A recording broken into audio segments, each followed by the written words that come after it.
बिस्मिल्लाहिर्रहमानिर्रहीम अस्सलाम वालेकुम।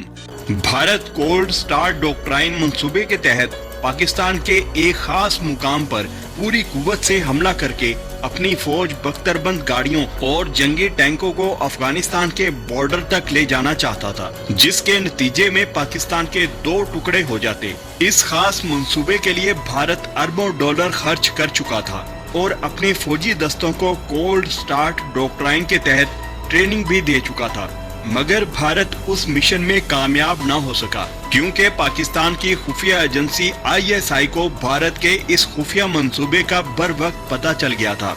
जब ये मंसूबा फाइलों और जंगी मशकों में ही था, अब हमें एक ऐसे हथियार की जरूरत थी जो एटम बम जैसी तबाही कर सकता मगर ताबकारी से भी पाक हो, जिसे पाकिस्तान आर्मी अपनी हुदूद में भी इस्तेमाल कर सकती हो। चनांचे पाकिस्तानी साइंसदानों की मेहनत रंग ले आई और इंतहाई कलील वक्त में 2 फुटबॉल जितने न्यूट्रॉन बम बना लिए।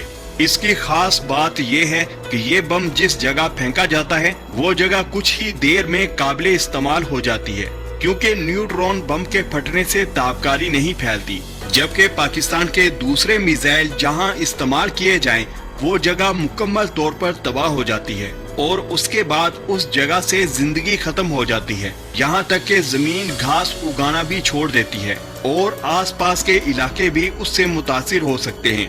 न्यूट्रॉन बम जो कि नसर मिसाइल में नस्ब किया गया है, भारतीय कोल्ड स्टार्ट डॉक्ट्राइन को हमेशा के लिए दफन करने में अहम साबित हुआ है, क्योंकि नसर मिसाइल से भारतीय फौज किसी तरह से भी महफूज नहीं रह सकती। नसर मिसाइल के हमले के बाद मोटी मोटी लोहे की चादरें भी फौजियों को महफूज नहीं रख पाती। जंगी टैंक और बख्तरबंद गाड़ियां इस मिसाइल के आगे कुछ भी नहीं हैं।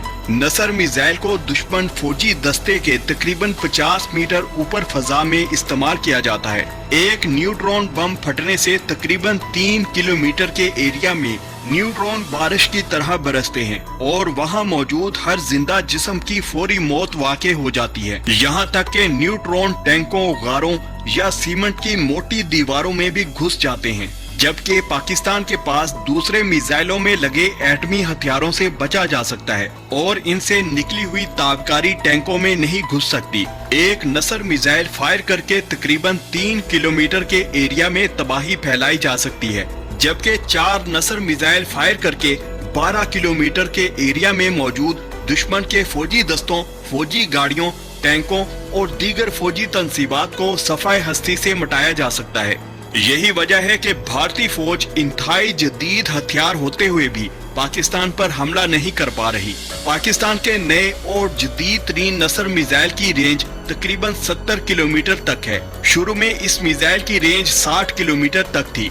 कहा जाता है कि इस मिसाइल का निशाना इंतहाई जबरदस्त है, यानी जिस हदफ पर इसे दाग दिया जाए उसे 100% तबाह करने की सलाहियत रखता है। इसके अलावा पाकिस्तान आर्मी ड्रोन्स को इस्तेमाल करते हुए भी दुश्मन फौजी दस्तों की जासूसी और उनकी सही लोकेशन मालूम करके नसर मिसाइल का इस्तेमाल कर सकती है, मगर वो कैसे? पहले की जंगों में एक फौजी टीम वायरलेस समेत अगले महाज पर होती थी और जब दुश्मन की पेश कदमी वाक़ई हो तो ये टीम तोप खाने को वायरलेस पर पैगाम पहुंचाती थी और दुश्मन की सही जगह बताती थी ताकि तोपों से सही मुकाम पर गोले दागे जाएं। मगर जदीद दौर का तकाजा है कि इस काम के लिए ड्रोन्स इस्तेमाल किए जाएं, जो बेहतर तौर पर न सिर्फ पैगाम रसानी का काम सरअंजाम दे सकते हैं बल्कि लाइव वीडियो कवरेज देते हुए दुश्मन के इलाकों का सही पता लगा सकते हैं।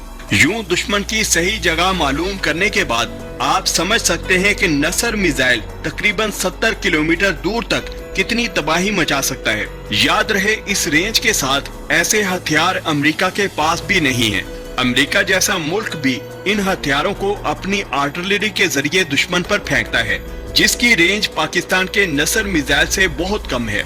दोस्तों, ये थी आज की इंफॉर्मेटिव वीडियो। मजीद ऐसी इंफॉर्मेटिव वीडियोस के लिए हमारे चैनल दी इन्फो लाइट को सब्सक्राइब कीजिए और साथ मौजूद बेल आइकन पर क्लिक कीजिए।